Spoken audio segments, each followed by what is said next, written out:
What if failure is not a punishment but a coded message? You fell. The plan collapsed. The world moved on like you never mattered. And now you think you were wrong about the dream. But I ask you, what if you weren't wrong about the goal, only the map? You've been taught to fear defeat, to hide it, to bury it, to silence it with distractions and denial. But what if defeat is not your enemy, but the only voice honest enough to tell you what actually works? What if it's not the end, but a divine checkpoint? Let me tell you something the masses refuse to hear. You don't lose when the plan fails. You lose when you treat the failure as proof that you were never worthy. Every empire was built atop 1,000 shattered blueprints. So here's the question no one dares to ask. If you knew failure was just feedback, would you fear it or follow it? There's a moment every man faces in his journey to greatness, and it does not come with applause. It arrives in silence, in the form of broken plans, collapsing certainty, and the haunting whisper, maybe this isn't for you. That moment is called defeat. And while the world may label it as your final chapter, I urge you to see it as something else entirely. A signal, a revelation, a recalibration from the divine. Let me make something crystal clear. Failure is not the opposite of success. It is the refining fire that reveals which parts of your vision were not yet worthy of it. Most men hit a setback and assume they've hit the end of their potential. But those with understanding, those who are awake, they recognize that failure does not show you your limit, it shows you your weak link. It's not saying you can't, it's asking, can you adjust? And in that question lies your future, because only those who rebuild sharper, wiser, more strategic go on to earn what others give up on. Let me tell you what defeat really tells you. That your strategy was flawed, not your worth. That your timeline was rushed, not your dream invalid. That your foundation was shaky, not your destiny denied. But the untrained mind doesn't know how to read the signal.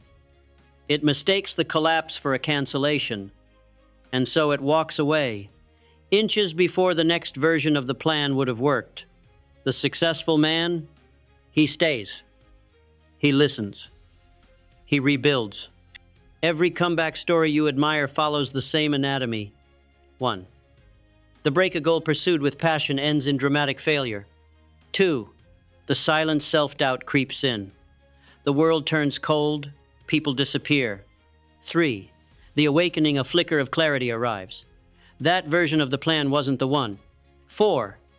The adjustment, new strategy. New approach. Same goal. 5.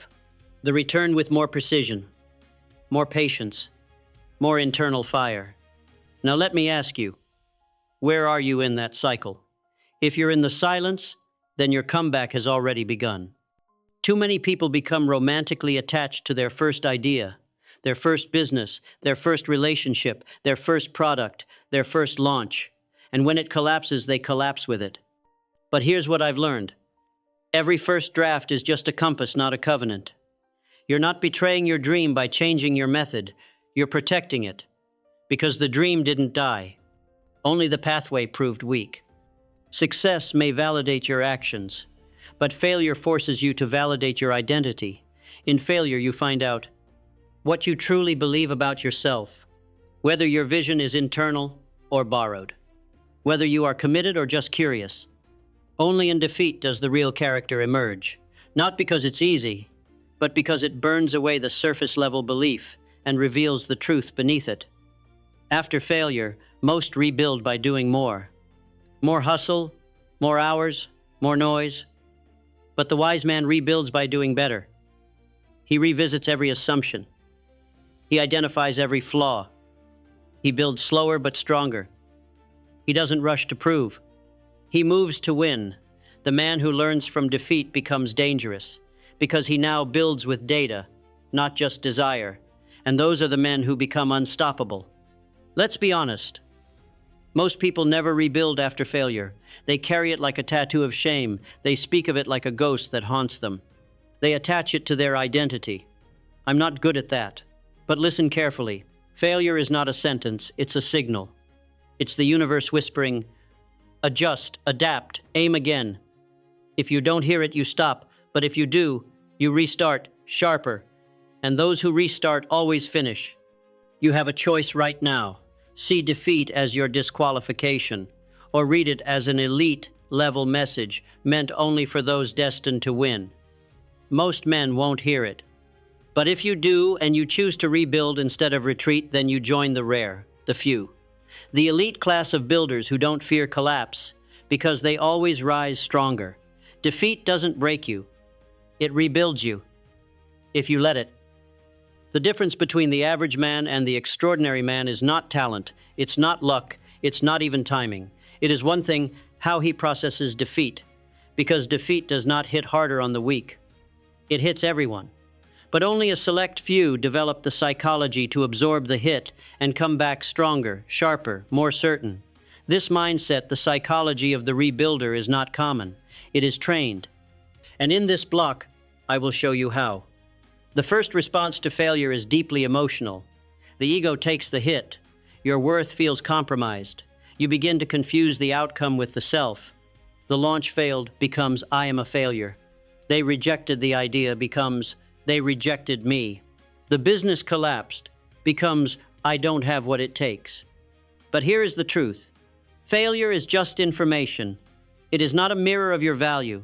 It is a mirror of your assumptions. When you can separate your worth from your results, you become dangerous. Because now you're free to adjust without shame. When defeat arrives, most people give up their agency. They hand the pen to their emotions. They hand the narrative to their past.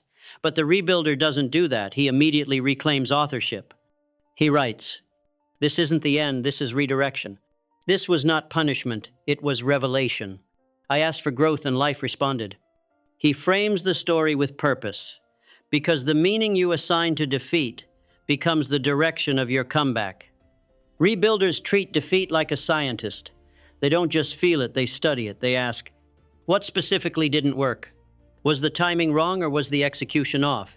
Where was the data ignored? Where did emotion override reason? They don't just cry, they calibrate. And because of that, their next move is not just emotional revenge, it's strategic resurrection. Many men make this mistake. They rebuild, but from the scar. They're trying to prove something to the world, trying to silence their critics, trying to run from shame. And that may work for a little while, but eventually anger runs out of fuel. Only vision sustains. The rebuilder doesn't try to get revenge on the world. He simply returns to the purest version of his why. He doesn't run from pain, he runs toward purpose. This is where the magic happens. The true rebuilder, after he rewires the meaning, extracts the lesson, calibrates the plan, and reclaims his vision, moves as if the new outcome is already guaranteed. He does not tiptoe. He does not seek reassurance. He walks with certainty. Why? Because he's not betting on external applause, he's betting on internal alignment. He knows something most don't. If the man is right, the result has no choice but to arrive. And so he acts in congruence. And that congruence, it's magnetic. The world, slowly but surely, begins to yield. At first, this is all conscious. You practice it. You remind yourself. You journal. You sit in silence. You repeat. But then it becomes who you are. You no longer fear collapse. Because you no longer see it as collapse, you see it as course correction. And because of that, you move faster. You test bigger. You take bolder risks. Because you know failure is just feedback. And feedback is the most precise teacher on earth. The man who masters the psychology of rebuilding becomes untouchable. Because nothing can stop him for long. He is not afraid to look foolish. He is not afraid to fall. He is not addicted to being right. He is addicted to becoming unstoppable. And because of that, life doesn't just reward him with success, it rewards him with power. Power over fear, power over doubt, power over narrative. That is the man the world cannot ignore. That is the man you become once defeat becomes your signal, not your sentence. Now that we've explored how the rebuilder thinks, let us face the uncomfortable truth. Most people never rebuild. Most people never bounce back. Most people stay stuck in the story of the first failure. And if you do not understand why, you will become one of them. So allow me to show you with brutal clarity the traps that keep most men in defeat and the exact principles that will ensure you never remain one of them. Trap number 1, the myth of finality. We have been programmed since childhood to believe that failure is final. Fail the test, you're not smart. Lose the game, you're not athletic. Get rejected, you're not lovable. And so by the time we become adults, we interpret every failed plan as a failed identity. But here's the truth. Failure is a chapter, not the closing line. It is feedback, not a life sentence. The man who rebuilds understands this deeply. He doesn't give defeat a permanent address. He gives it a lesson and then moves. Trap number 2, worshiping the opinion of the crowd. Nothing paralyzes a man faster than the thought, what will they think? Friends, family, followers, the invisible jury in the court of your mind. Let me be blunt. If your plans must survive public approval to exist, you are not building a dream. You are performing a role. The rebuilder silences the crowd. He shrinks the audience until only his future self is watching. That's who he answers to. That's who he reports to. The others, they are not on the payroll. They don't get a say. Trap number 3, romanticizing the old plan. Some people don't rebuild because they're still in love with their original plan. They don't want to let go. They think to change the strategy is to admit defeat. But that's a lie. Changing the plan is not weakness. It's evolution.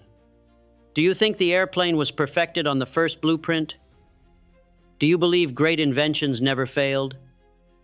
Number. But great inventors did not marry their method. They married their mission. And so must you. Trap number 4, waiting for confidence before action. Here is a secret. Confidence is not the fuel. It's the result. Most people wait to feel ready, wait to feel strong, wait to feel certain. But that moment never comes unless you manufacture it. The rebuilder acts before confidence arrives, and by acting, he earns it. If you wait for permission from your emotions, you'll die waiting. But if you move with conviction, even trembling, you will become unshakable. The foundation of rebuilding is brutal honesty. The rebuilder does not blame luck. He does not blame markets. He does not blame people. He says, this happened on my watch. I missed the signal. I allowed this weak spot. Not out of self-hate, out of self-respect. Because when you take full ownership, you take full control. And only those with control can correct the path. After a collapse, you must make a decision. Do I patch the wreckage or do I burn it clean and build fresh? Most patch. They try to salvage. They tape the old dream back together. But the wise man knows. Some versions of the dream must be buried so the true one can be born. Burn the weak structure. Keep the blueprint. But let the new frame rise from clean ground. Rebuilding is not one massive leap. It is a series of daily intentional victories, each decision made without fear. Task done despite doubt. Morning started with discipline. Conversation held with clarity. These stack, and over time they rebuild the man. The world may not notice at first, but you will. And when you feel that new spine forming, nothing can stop you.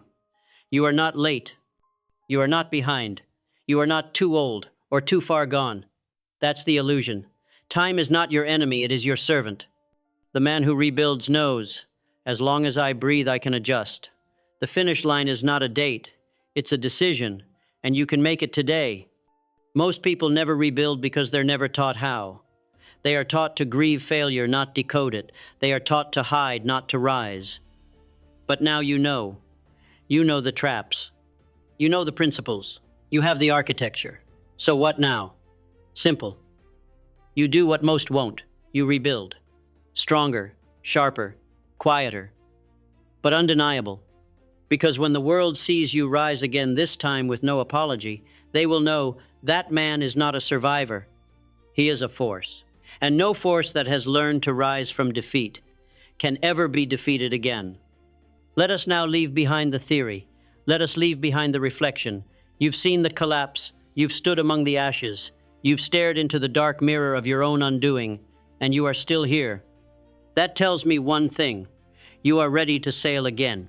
But this time we do not sail with naivety. We sail with force. We sail with fire. We sail with ritual. Let me show you what that looks like. Before you move, you must revise. You cannot move forward using a GPS based on fantasy. Now is the time for brutal clarity. Ask, what actually matters? What did I ignore last time? What weakness must now be strengthened? No fluff, no delusion, only precision. If the last plan collapsed, it's because it was not built for the real storm. This new plan must be. The man who rebuilds must become his own commander. He cannot rely on motivation. He cannot wait for applause. He cannot outsource momentum. He rises each day and declares, "This ship sails because I said so." He is no longer a slave to moods. He is the master of meaning. Because the world does not need another man waiting to be saved. It needs men who decide. Now comes the terrifying part. You must act in public, not for validation, not for performance, but to make it real. Announce the relaunch, pitch the product, call the client, share the message. The man who acts in silence may still be hiding, but the man who steps into the light fully exposed earns a new kind of power. Irreversibility. He cannot turn back. He can only become. One of the greatest mistakes rebuilders make is rushing. They try to sprint to prove, but proof is not what wins the race. Stamina does. So the new pace is steady, intentional. You move daily. You keep promises. You master the unsexy. And slowly, without fireworks, the new future begins to form. You are no longer building for ego. You are not seeking revenge. You are not trying to impress the crowd. You are building for legacy. This means your work carries principle. Your actions ripple beyond today. Your decisions build something that lives after you. And with that comes a new power. Unshakable composure. The storms no longer rattle you, because you're no longer sailing for validation. You are sailing for meaning.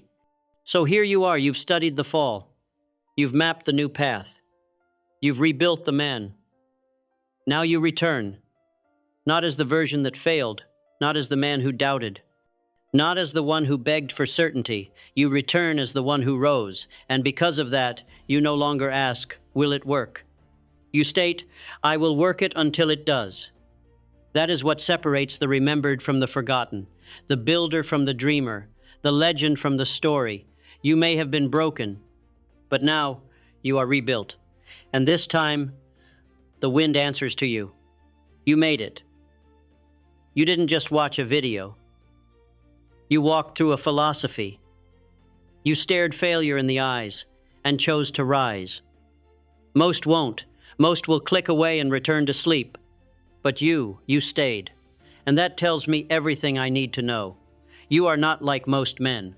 So here is your next step. Subscribe not for more content, but for more clarity. Turn on notifications because every video from this channel is a call to your higher self. Leave a comment, tell me what part of today's journey ignited your fire again. And most of all, share this message with one person who's still lost in the fog of their first defeat. Because when men rise together, the world makes room. And this is just the beginning.